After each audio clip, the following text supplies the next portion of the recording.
Buenos días chicos, bienvenidos nuevamente a Física 2. Vamos a continuar con más ejercicios correspondientes a la unidad 3. Vamos a ir avanzando en el cronograma poco a poco en el mismo orden que tenemos el cronograma. Seguimos con ejercicios correspondientes a movimiento armónico simple, ¿sí?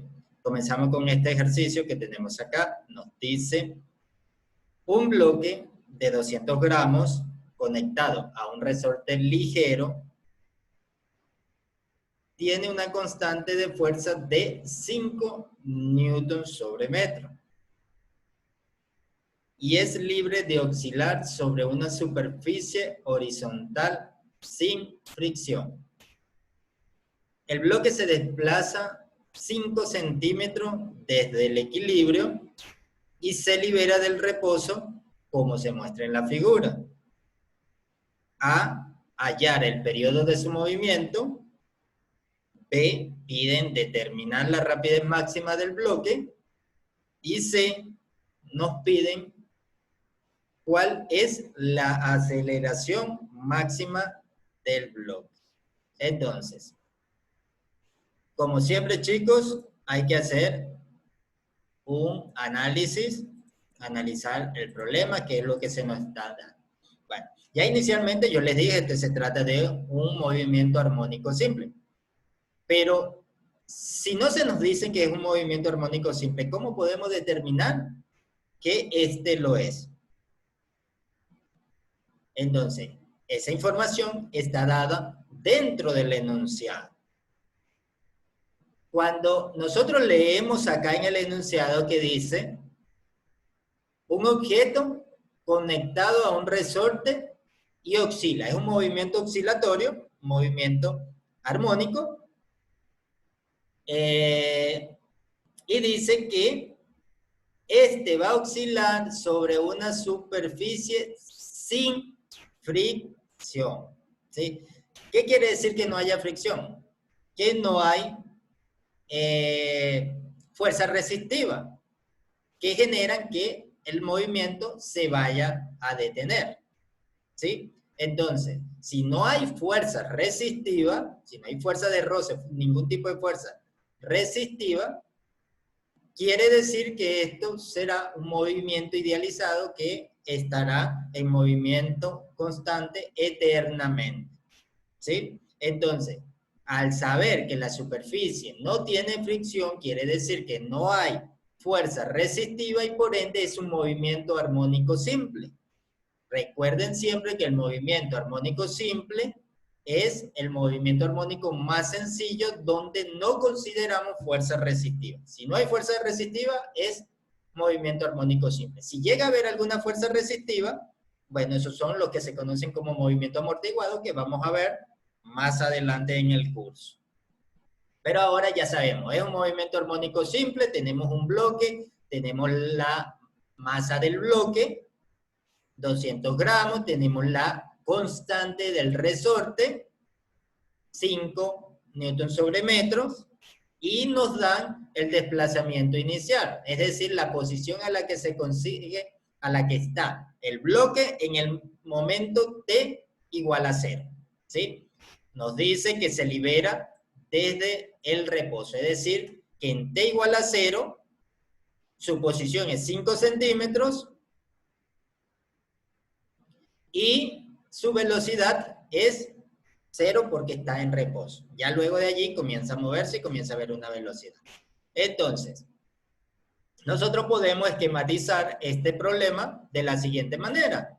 Tenemos un bloque unido a un resorte, que es lo que nos dice el problema, ¿sí? En t igual a 0, la posición inicial va a ser A, porque dice que se estira 5 centímetros. Y desde allí es que se libera, es decir, no está en x igual a 0 cuando t es igual a 0, no. Se estira, en t igual a 0 se tiene A, que vale 5 centímetros, y la velocidad inicial es 0 porque parte del reposo. Ahí está esquematizado todo el problema. La superficie es sin fricción, entonces no dibujamos ninguna fricción aquí, ni señalamos ninguna fuerza resistiva, ningún coeficiente de fricción, ni nada. Entonces comenzamos a resolver. Nos piden hallar el periodo de su movimiento. ¿Sí? ¿Qué es el periodo? Es el tiempo necesario para oscilar, para hacer una oscilación completa. ¿Sí? Entonces, nosotros sabemos que el periodo de el movimiento de un oscilador armónico simple depende es de su frecuencia. ¿Sí? Entonces, para conocer el periodo necesitamos conocer la frecuencia. O a la inversa, para conocer la frecuencia necesitamos conocer el periodo. Pero la frecuencia nosotros la podemos determinar fácilmente del sistema, debido a que la frecuencia del sistema es una característica del sistema. ¿Qué quiere decir cuando digo que es una característica del sistema? Es que va a depender de cómo es la configuración del sistema. La frecuencia solo depende de la constante del resorte y de la masa, que son características netamente del sistema. Todo resorte tiene su constante de elasticidad y, bueno, la masa es una constante que nosotros podemos determinar con una balanza fácilmente. Entonces, no va a depender ni de si aquí es 5 centímetros, si es 10 centímetros esta amplitud inicial, si inicia desde cero. No, no depende la frecuencia de esas cosas. La frecuencia solo va a depender de cuánto vale la constante de elasticidad y cuánto vale la masa del resorte, del objeto que se le coloque al resorte. ¿Sí? Entonces, sabiendo esto, nosotros podemos determinar la frecuencia. Básicamente conociendo la constante de elasticidad del resorte, porque después nosotros podemos variar esta masa y simplemente bajo esta relación, raíz cuadrada de K sobre M, ya tenemos la constante del resorte. Vean que la frecuencia va a ser inversamente proporcional a la masa. ¿Qué quiere decir?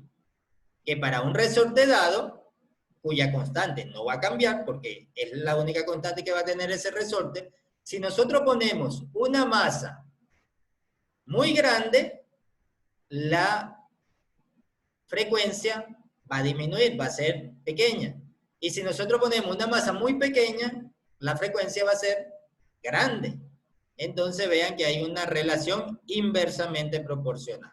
Ahora, si nosotros determinamos cuánto vale esta frecuencia, podemos hallar el periodo directamente, porque simplemente decimos 2pi sobre la frecuencia angular, que es esta frecuencia angular que tenemos acá, y listo. ¿Esto lo podemos determinar a partir de la información del problema? Sí, porque nos dicen cuánto vale la constante y nos dicen cuánto vale la masa. Simplemente dividimos, resolvemos esta cuenta, la raíz cuadrada de 5 newtons sobre metros, sobre la masa que son 200 gramos, que debemos llevarla a kilogramos, que es la unidad base del sistema internacional. 2 por 10 a la menos 3 kilogramos. Y eso nos da una frecuencia de 5 radianes. 5 radianes sobre segundo. Vean, aquí había un errorcito, había puesto 2 por 10 a la 3, me di cuenta y lo cambié enseguida.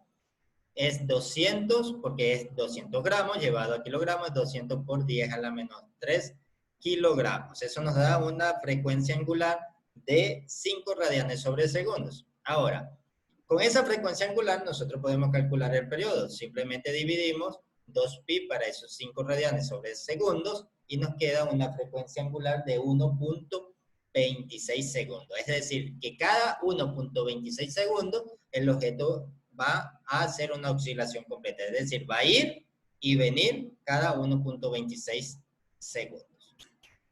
Ahora, nos piden hallar o determinar la rapidez máxima del bloque. Nosotros sabemos que nuestra rapidez máxima se va a dar cuando tengamos el producto de la frecuencia angular multiplicada por el desplazamiento máximo, ¿sí? O el desplazamiento, ¿sí? Que es la posición máxima. Entonces, nosotros conocemos que la frecuencia angular es 5 radianes sobre segundo, que acabamos de calcular, y sabemos que el desplazamiento es, o la amplitud, mejor dicho, que es el desplazamiento máximo, la amplitud es el desplazamiento máximo, es igual a 5 centímetros, que llevado a metro es 5 por 10 a la menos 2 metros. Y eso nos da una velocidad máxima de 0.25 metros sobre segundo. Es decir, en este sistema la máxima velocidad que va a adquirir el bloque va a ser, o el objeto, va a ser 0.25 metros sobre segundo. Ahora nos piden cuál es la aceleración máxima del bloque. La aceleración máxima del bloque viene dada por la expresión frecuencia angular al cuadrado multiplicada por la amplitud. Tenemos 5 radianes sobre segundos elevados al cuadrado por la amplitud, que es 5 por 10 a la menos 2 metros, y eso nos da una aceleración máxima de 1.25 metros sobre segundos al cuadrado. Aquí voy a cambiar este segundos por un segundo al cuadrado. Ok, entonces la aceleración máxima que va a obtener el bloque es 1.25 metros sobre segundos al cuadrado. Y como parte de, no lo coloqué aquí en el enunciado, pero bueno, aquí está, nos dice exprese la posición, la velocidad y la aceleración como funciones del tiempo. Vean, aquí ya nos están pidiendo es una expresión, expresar cuál va a ser la ecuación que nos va a dar la posición de ese bloque en cualquier instante del tiempo que nosotros queramos. Cuál va a ser la velocidad y cuál va a ser la aceleración. Entonces, a ver, acá tenemos x igual a coseno de omega t más phi, que es una de las ecuaciones o una de las formas que podemos escribir la ecuación de un movimiento armónico simple. Esto puede ser seno o puede ser coseno. ¿Sí? Entonces, x igual a coseno de omega t más phi. ¿Qué pasa? En x igual a 0, nosotros sabemos que vamos a tener una amplitud máxima. Es decir, en x igual a 0, todo este factor tiene que valer, ¿cuánto? Para que nos quede solamente a, porque vean, acá, t igual a 0, x inicial vale a. Es decir, cuando yo evalúo x en 0, me tiene que quedar igual a a. Entonces, todo esto debe valer 1, ¿sí? Todo eso debe valer 1 porque 1 por a es a, que es lo que debe pasar de acuerdo a nuestra condición del problema, que cuando t es igual a 0, x es igual a a, ¿sí? Entonces, cuando t es igual a 0, x de t, esto tiene que ser igual a a. Para que eso se cumpla, coseno de omega t más phi tiene que valer 1. ¿Cuándo el coseno vale 1? El coseno vale 1 cuando todo su argumento vale 0. Coseno de 0 es igual a 1. Ahora, ¿qué vemos acá? T es igual a 0. Si t es igual a 0, omega t es 0. ¿Por qué? Omega, que es la frecuencia angular, multiplicada por 0, es 0. Nos quedaría solamente phi. Entonces, para que todo este coseno valga 1, si este omega t vale 0, entonces phi tiene que valer obligatoriamente 0. ¿Sí? Es obligatorio que phi valga 0 si lo tomamos de esta manera. Entonces, si phi vale 0, y omega t vale 0, el coseno de 0 es 1, y nos queda que el valor de x en el tiempo igual a 0 es igual a a, que es lo que nos dice nuestro problema. Entonces así ya podemos determinar cuánto vale phi. ¿De qué nos sirve determinar cuánto vale phi? Porque ahora podemos escribir la expresión correcta tanto para la posición, la velocidad y la aceleración, porque ya sabemos cuál valor de phi asignar. Entonces, para la posición, esto va a ser, voy a borrar un poquito acá.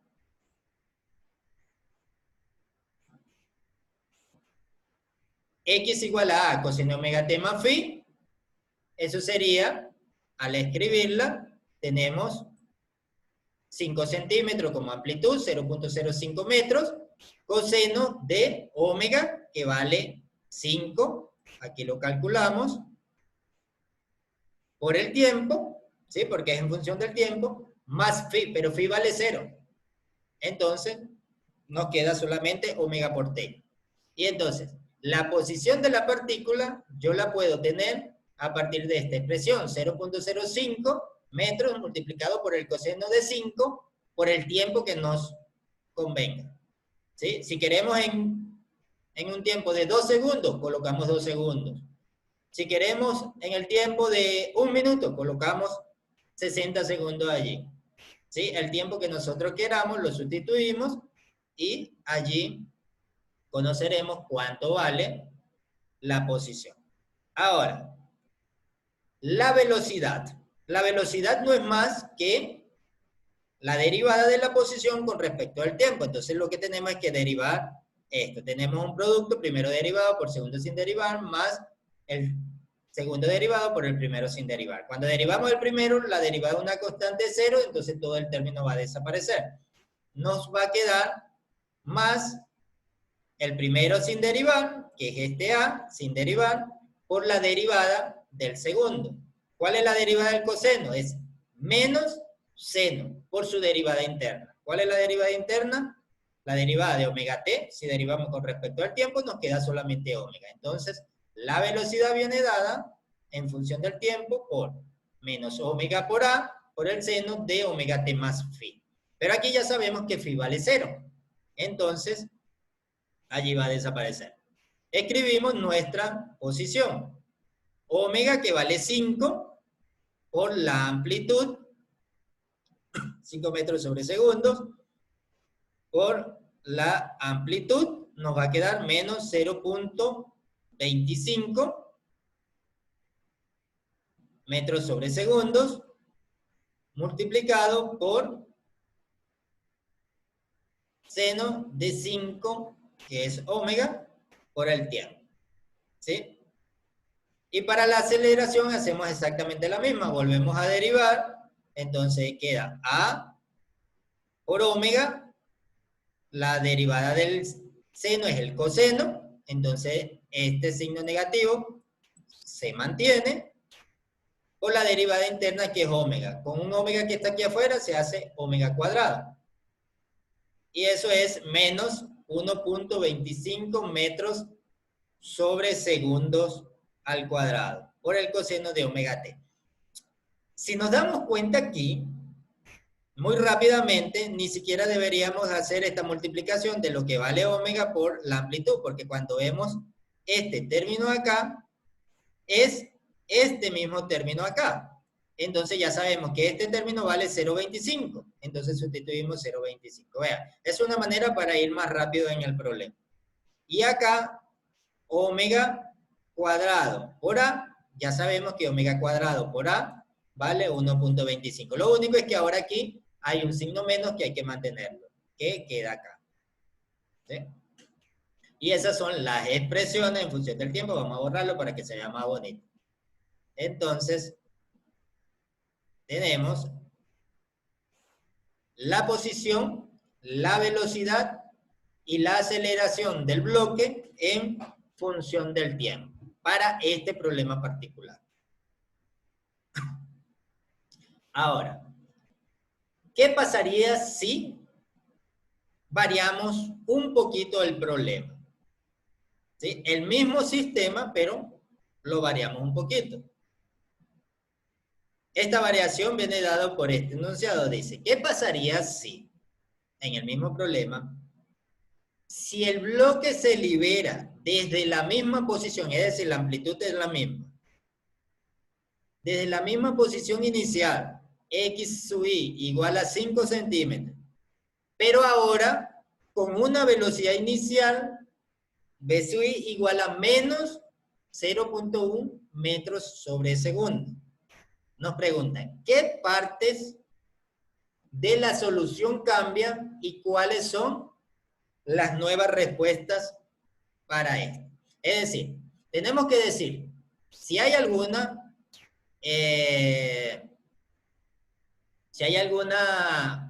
magnitud que cambia y si hay magnitudes que no cambian. Y las que cambian, determinar cuáles son las nuevas expresiones para esta o los nuevos valores para estas magnitudes. Entonces, nos piden hallar el periodo de su movimiento. Son las mismas partes de arriba, ¿sí? Entonces, periodo de su movimiento, que fue lo primero que calculamos arriba. Como yo les dije, el periodo solo depende de la constante y de la masa del bloque. No depende de ninguna otra cosa, ¿sí? Entonces, si la masa del bloque sigue siendo la misma y el resorte sigue teniendo la misma constante, ¿qué pasa con su frecuencia angular? No va a cambiar. Y si no cambia su frecuencia angular, ¿qué va a pasar con su periodo? No va a cambiar tampoco. Entonces, como les expliqué, la frecuencia angular y el periodo solo dependen de la constante de elasticidad y de la masa del bloque. No importa que se cambie cualquier otra característica del sistema. No importa que se cambie la amplitud. No importa que se cambie la velocidad inicial. El periodo no va a cambiar y la frecuencia angular no va a cambiar. ¿Sí? Eso va a mantenerse constante. Pero que no cambie el periodo y que no cambie la frecuencia angular no quiere decir que las demás partes de la solución no vayan a cambiar. Entonces vamos a ver qué pasa con las demás partes de la solución. Determine la rapidez máxima del bloque. ¿Sí? Entonces, en x igual a 0, veamos. Cuando nosotros teníamos en la parte anterior que x era igual a la posición inicial, 5 centímetros, cuando el tiempo valía 5 centímetros, cuando el tiempo valía 0, y la velocidad en ese instante de tiempo valía 0, nosotros determinamos que el ángulo phi valía 0. En ese caso, ¿sí? Pero ¿qué pasa? Ahora no se cumple que la velocidad sea 0 cuando el tiempo es 0. Entonces, si la velocidad no es 0 cuando el tiempo sea 0, quiere decir que ese ángulo de desfasaje puede haber cambiado. Entonces tenemos que determinar cuánto vale ese nuevo ángulo de desfasaje. Porque puede ser que haya cambiado como puede ser que no. Pero como existe la posibilidad de que haya cambiado, entonces tenemos que determinar. ¿Sí? Entonces, aquí, bueno, ni siquiera es que existe la posibilidad que puede que haya cambiado. Es que ha cambiado porque si no la velocidad inicial no fuese 0.1 metros hacia la izquierda. ¿Sí? Si ya cambió la velocidad inicial, quiere decir que cambió algo en el sistema. ¿Sí? ¿Y qué es ese algo que puede haber cambiado? El ángulo de desfasaje. Eso es lo que puede haber cambiado en el sistema. Porque si el ángulo de desfasaje no cambia, como la frecuencia no va a cambiar, entonces la frecuencia angular no va a cambiar, entonces no cambiaría nada en el sistema. ¿Sí? Entonces la velocidad inicial tendría que ser la misma. Al cambiar la velocidad inicial quiere decir que cambió algo en el sistema y ese cambio va a venir dado por el ángulo de desfasaje. ¿Cómo determinamos? Bueno, en x0 tenemos igual a coseno del ángulo igual a X inicial.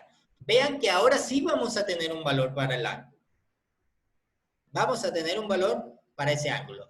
En el apartado anterior, ese ángulo valía 0 y X inicial era igual a el valor de A.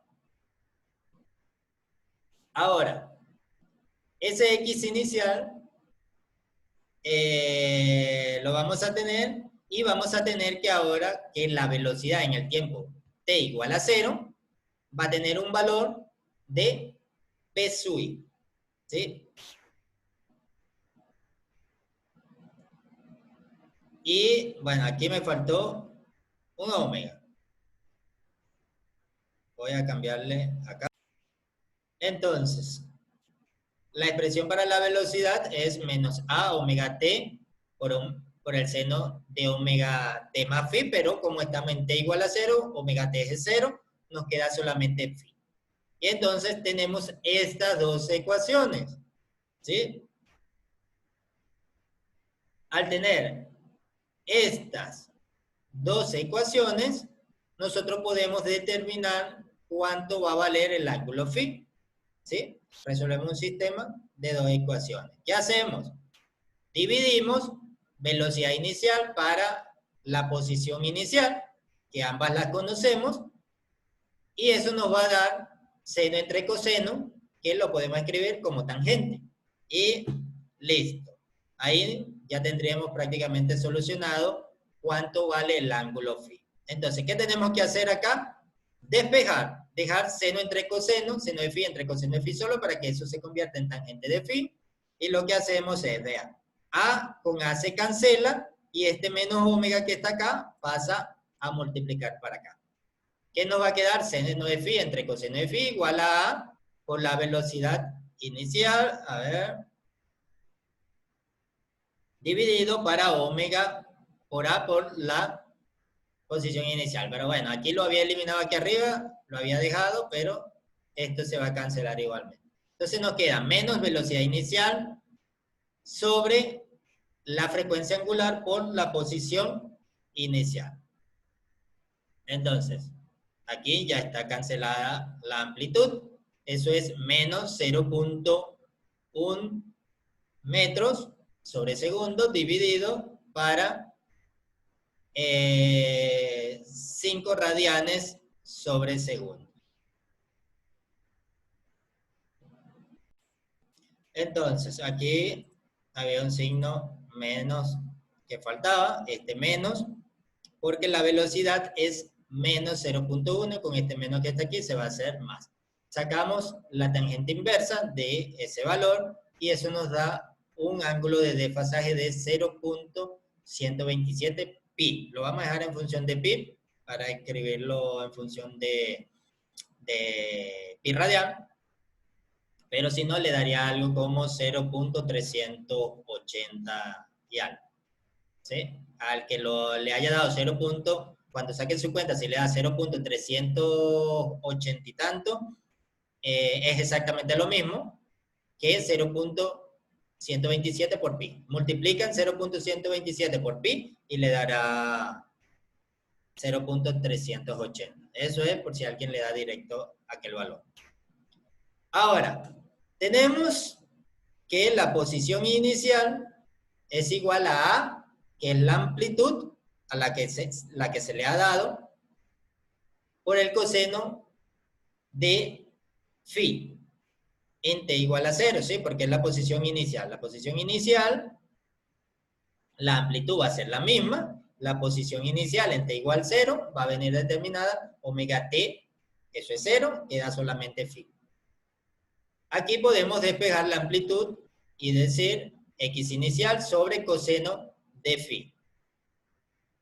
El x inicial es la distancia hasta donde se estiró y la amplitud hay que ver si se estiró hasta cierta distancia, pero luego se soltó con una velocidad. Entonces quiere decir que más adelante vamos a ver ejercicio con energía, pero le adelanto, el bloque va con más energía porque se le ha dado, aparte de la energía potencial del sistema, se le ha dado un poco de energía cinética, entonces tiene más energía el sistema y eso hace que llegue más lejos.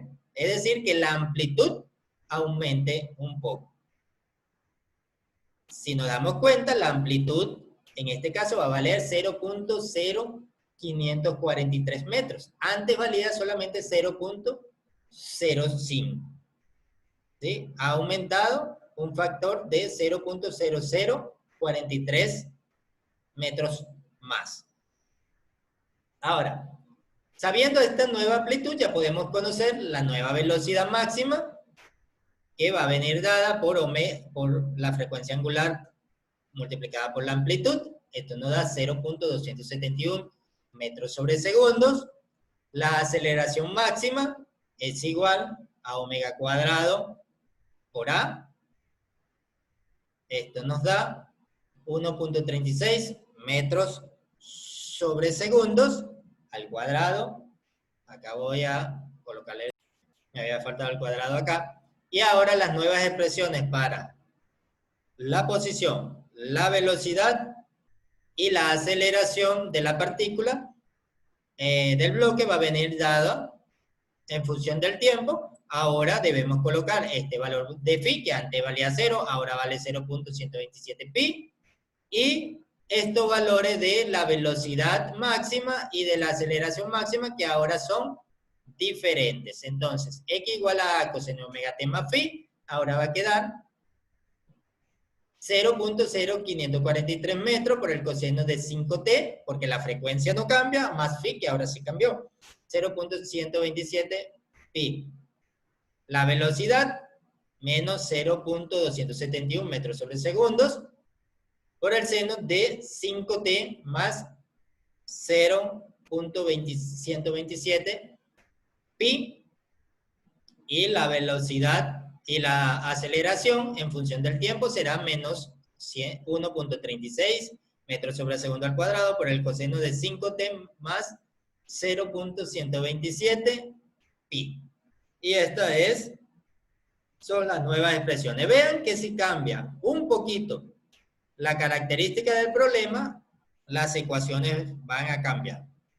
¿Sí? O si cambia una característica del sistema, hay partes del problema que van a cambiar y partes del problema que no van a cambiar. En este caso, la frecuencia y el periodo no cambiaron, pero todo lo demás varió cuando se cambió la velocidad inicial en el problema. Vean entonces qué cosas como cambiar un poquito la amplitud o cambiar un poquito la velocidad inicial en el sistema puede variar todo el problema.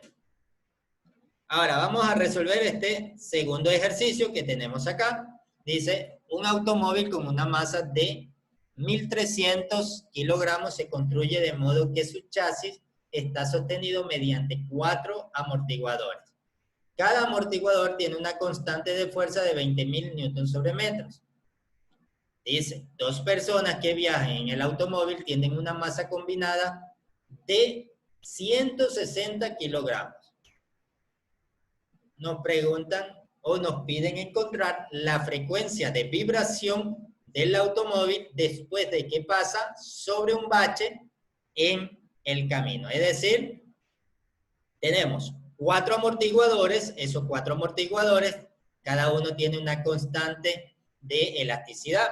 Se puede ver como que si fuesen unos resortes, son 4. Sobre los 4 amortiguadores está el automóvil que tiene una masa de 1.300 kilogramos, ¿sí? Es decir, esos 4 amortiguadores soportan esos 1.300 kilogramos, más la masa de las 2 personas que se montan que tienen una masa de 160 kilogramos entre las dos. Es decir, que sobre esos 4 amortiguadores va a estar depositada la masa de 1.300 más la masa de 160 kilogramos. Cada amortiguador dice que tiene una constante de fuerza de 20.000 newtons sobre metro. El automóvil va moviéndose, ¿sí? Si va sin ninguna perturbación, se va a mover tranquilito, pero cuando cae en un bache, ¿qué va a pasar? Va a empezar a vibrar el sistema y nos piden encontrar la frecuencia de vibración del automóvil después de que pasa por ese bache. Vean que nos piden la frecuencia de vibración, más no la frecuencia angular. ¿Sí? Recuerden que es diferente la frecuencia de vibración o la frecuencia de vibración lineal y la frecuencia angular. Entonces, para determinar este problema, nos apoyamos en la sumatoria de fuerzas, que van a ver, sumatoria de fuerzas, en este caso, la fuerza va a venir dada por menos K, que es la constante del resorte, por el desplazamiento que van a tener el resorte, y esto es la sumatoria de la constante. Todos van a sufrir el mismo desplazamiento. Entonces, como hay 4 resortes, entonces todo el peso, toda la fuerza se va a dividir entre estos 4 resortes. Entonces, cada resorte aporta para el sistema. Entonces, sería la sumatoria de las constantes de cada resorte multiplicado por el desplazamiento, que suponemos que todos van a tener el mismo desplazamiento. Así, tenemos que la constante es igual a la constante efectiva o la constante total de todo el sistema va a ser igual a la sumatoria de la constante de cada uno. Como todos tienen la misma constante, es simplemente multiplicar esa constante por 4. ¿Sí? Y listo, 4 por 20.000, vamos a tener 80.000 newtons sobre metros.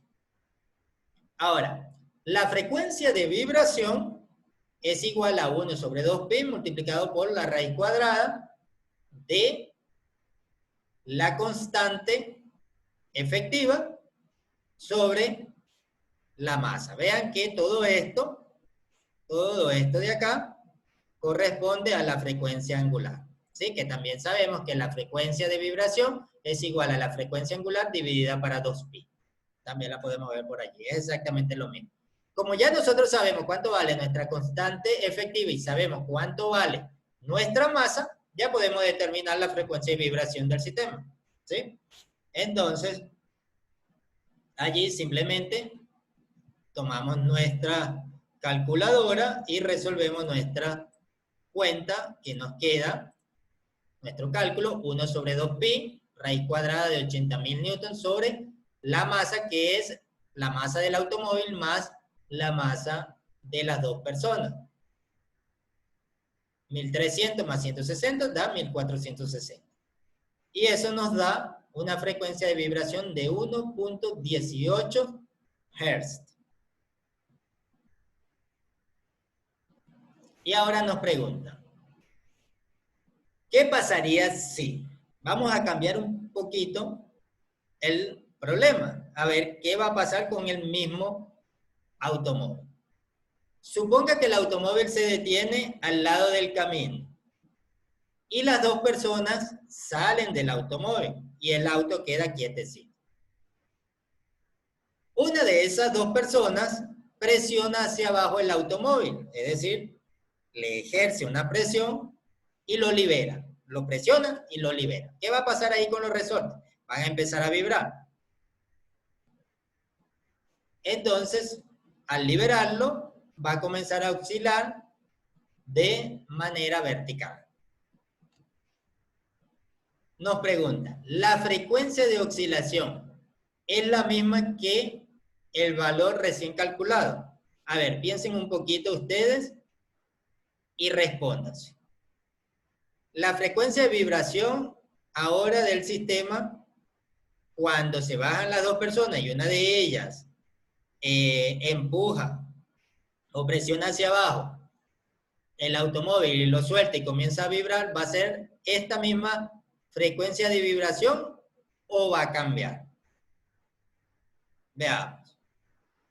¿De qué depende la frecuencia de vibración? La frecuencia de vibración es omega, frecuencia angular dividida para 2pi, lo mismo que 1 sobre 2pi por la raíz cuadrada de la constante sobre la masa. La constante sigue siendo la misma, 2pi es siempre 2pi. la constante sigue siendo exactamente la misma, porque no se dice que se le quitó un amortiguador o se le puso un amortiguador más o un amortiguador se dañó y su constante varió, no. El sistema sigue siendo el mismo, la constante sigue siendo lo mismo. ¿Qué cambia en el sistema? Cambia esta masa. ¿Por qué? Porque nos dice que las dos personas salen del auto.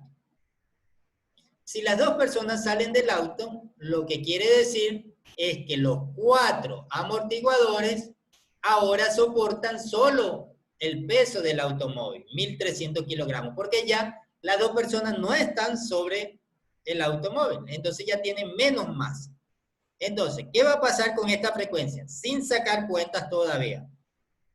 Si la frecuencia es inversamente proporcional a la masa, ¿qué quiere decir? Si la masa disminuye, ¿qué va a pasar con la frecuencia?